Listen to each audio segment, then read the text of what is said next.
On March 23, 2021, Israelis headed to the polls for the fourth time in 2 years, hoping to break a seemingly endless cycle of elections and a political deadlock that has left the country without a national budget during a pandemic. Prime Minister Benjamin Netanyahu hoped Israel's world-leading vaccination program, which has helped the country emerge in recent days into something approaching normality, will give him and his right-wing allies an edge in the election. But Mr. Netanyahu, Prime Minister since 2009, is running for re-election while standing trial on corruption charges, a dynamic that opposition parties hope will prompt voters who have already been protesting to finally push him out of office. Israel's parliament, known in Hebrew as the Knesset, has 120 seats that are allocated on a proportional basis to parties that win more than 3.25% of the vote. The system almost guarantees that no single party will win an outright majority, often giving tiny parties big influence in the deal-making that forms coalitions. The first of the 4 elections in the past 2 years were held on April 9th of 2019. Benjamin Netanyahu's Likud party tied with the Blue and White Alliance of Benny Gantz, both winning 35 seats. Naftali Bennett's New Right Party didn't receive any Knesset seats, which drew shock from some and was believed to have split the right-wing votes, which resulted in the inability to receive a majority in the Knesset. On the 15th and 16th of April, leaders of all parties who won seats in the Knesset met with President Reuven Rivlin to recommend a designated person to form a government. Netanyahu received recommendations from leaders representing 65 seats in the Knesset, whereas Gantz received recommendations from leaders only representing 45 seats. Based on the recommendations he received, Rivlin designated Netanyahu to form the next governing coalition. After a month of negotiations, Netanyahu's failure to form a government led to a 74-45 vote in the Knesset in favor of dispersing just after midnight on the 29th of May. The new election was scheduled for September 17, 2019. The result was a first in the history of Israeli government. Prime Minister Benjamin Netanyahu failed to form a governing coalition. The do-over election held on the 17th did not provide a clear view of the next government, as none could be formed without at least one party or leader reneging on their campaign promise on who should be prime minister. The day before the election, Benny Gantz called President Reuven Rivlin to try to avoid a third election at all costs, after Benjamin Netanyahu had refused to rule them out.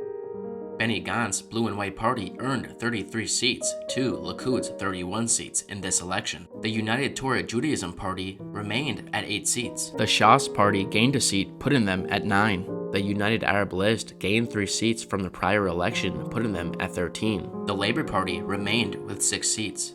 Yisrael Beitanu gained 3 more seats, putting them from 5 to 8.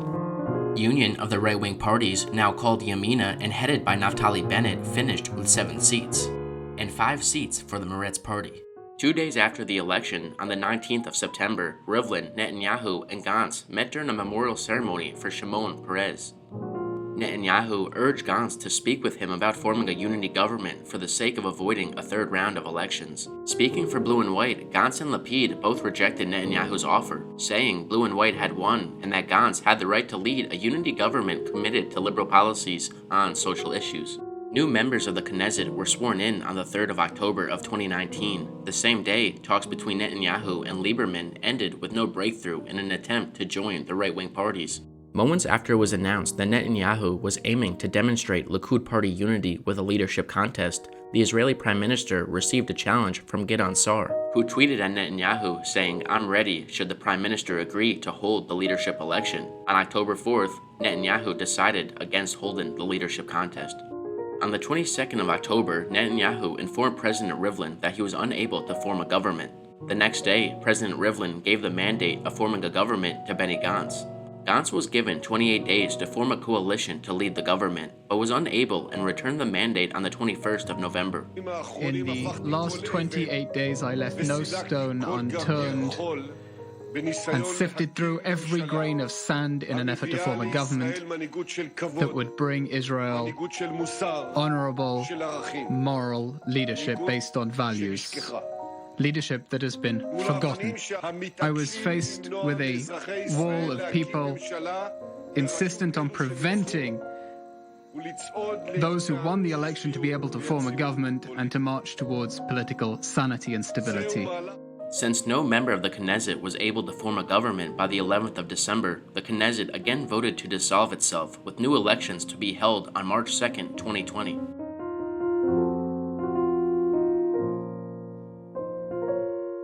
Third round of elections held on March 2, 2020 produced results that highlighted a political stalemate.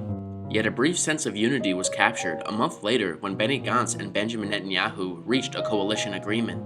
Under the terms of agreement, the premiership would rotate between Benjamin Netanyahu and Benny Gantz, with Gantz given the new position of alternate prime minister until November 2021. The coalition sustained through the first coming months of the coronavirus pandemic, but on December 1st, Gantz announced that his blue and white party would vote in favor of dissolving parliament because Prime Minister Benjamin Netanyahu, Gantz's political rival turned coalition partner, was refusing to pass a budget and reneging on their power-sharing deal.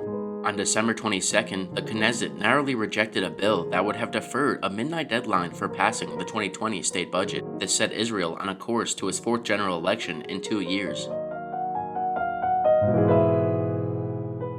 Israel's fourth election in the past 2 years was held on March 23, 2021. The final election results confirmed yet another deadlock, offering no clear path to a coalition. The results left both the premier and his political opponents once again without a clear path to form a coalition government. Netanyahu's right-wing and religious backers had 52 seats, while parties opposed to the premier had 57 between them all.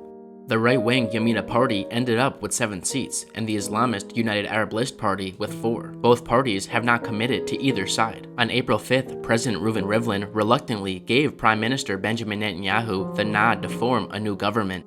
במצב דברים זה, בו אין רוב של 61 חברי כנסת התומכים במועמד מסוים, ובאין שיקולים אחרים המצביעים על סיכוייו של מי מהמועמדים להרכיב ממשלה, קיבלתי את הכרעתי בהתאם למשתקף ממפת הממליצים, המעידה על סיכוי גבוה מעט של חבר הכנסת בנימין נתניהו להרכיב ממשלה. לפיכך החלטתי להטיל עליו את התפקיד להרכבת הממשלה. Upon this decision, he said in a statement, "This was not an easy decision on a moral and ethical basis in my mind, and I fear for my country." The president's words encompassed the feelings of a nation that will most likely find itself in the voting booth for a 5th time to determine the future of their country.